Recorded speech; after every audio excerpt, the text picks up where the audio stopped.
Témoignage. On a la chance d'avoir ce matin Marthe Ndé. Marthe Ndé est une Camerounaise. Elle a vécu l'enfer à Dubaï.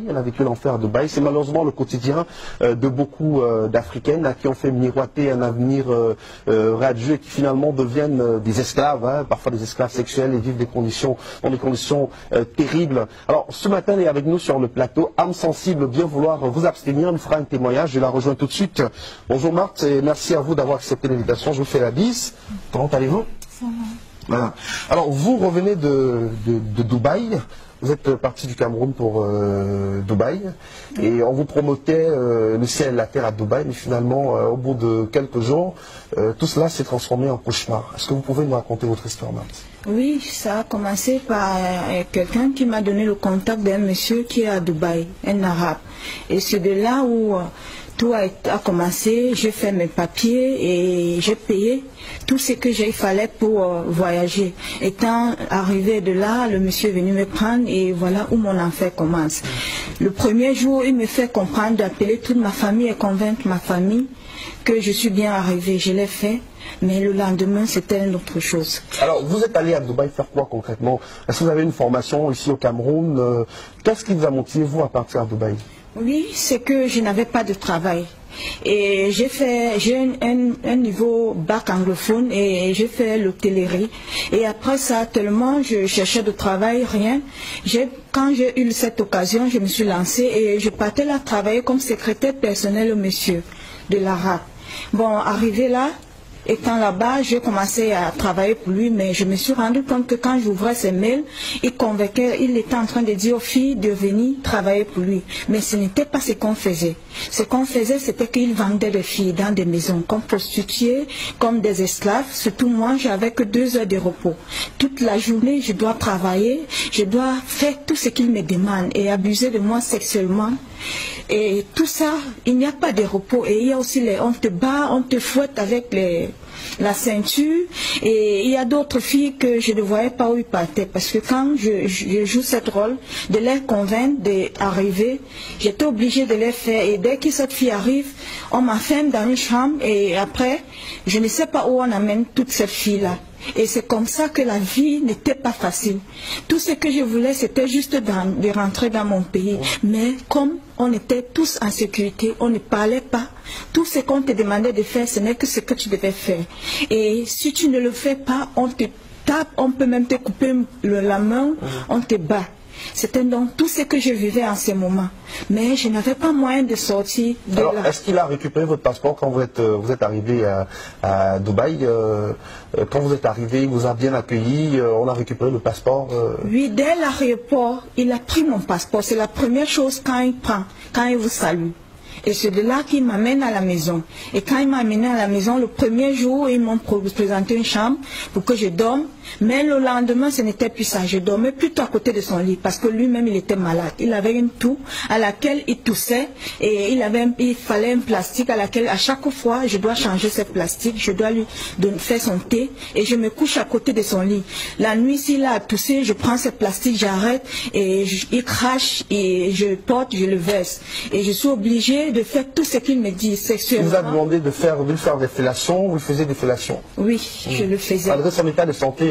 Oui, je dois tout faire ce qu'il me dit. Même si c'est à manger les caca, je dois le faire. Est-ce que c'est la situation de beaucoup d'Africaines dans ces pays arabes-là? Est-ce que vous avez rencontré d'autres Africaines et Camerounaises à Dubaï? Oui, quand je fuis de là, je me suis retrouvée en prison, j'ai trouvé d'autres filles. Des filles qui avaient des blessures, des filles enceintes. Ils ne reconnaissent même pas le père parce que le cousin, l'oncle, le père, tous abusent d'elle. Et c'est comme ça que tout ce que chacun voulait, c'était de rentrer dans le pays. Et toutes ces filles étaient tous blessées. On priait juste qu'on puisse rentrer dans notre pays. Et comme nos passeports étaient à nos patrons, il n'y avait pas moyen. Et surtout comme il n'y a pas l'ambassade.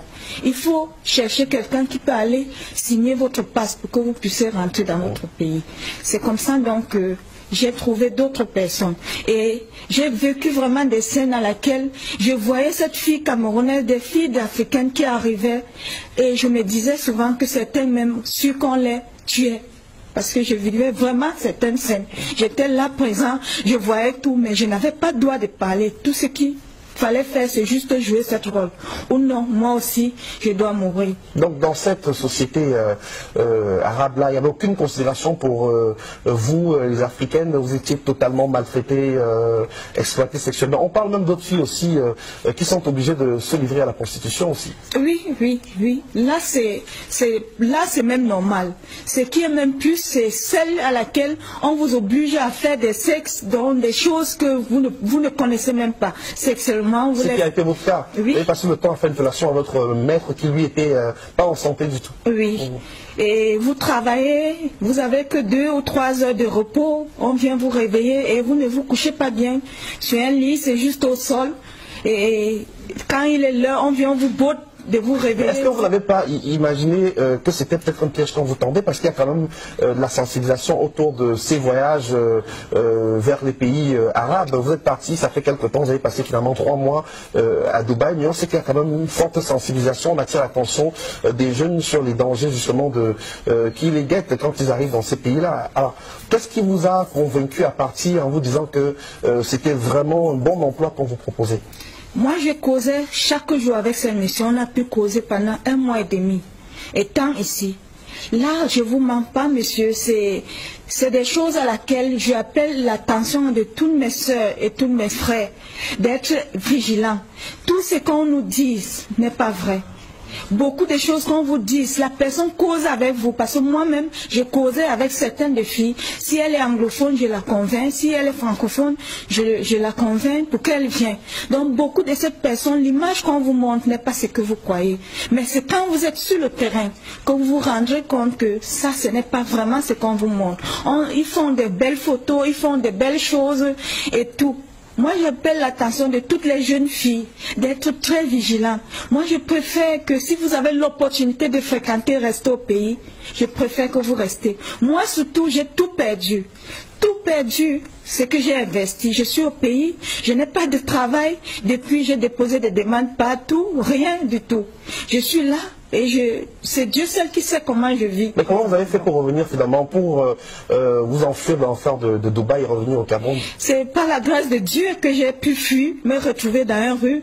Et un monsieur qui passait m'a pris et on m'a dirigé vers l'immigration. C'est là où je me suis retrouvée en prison.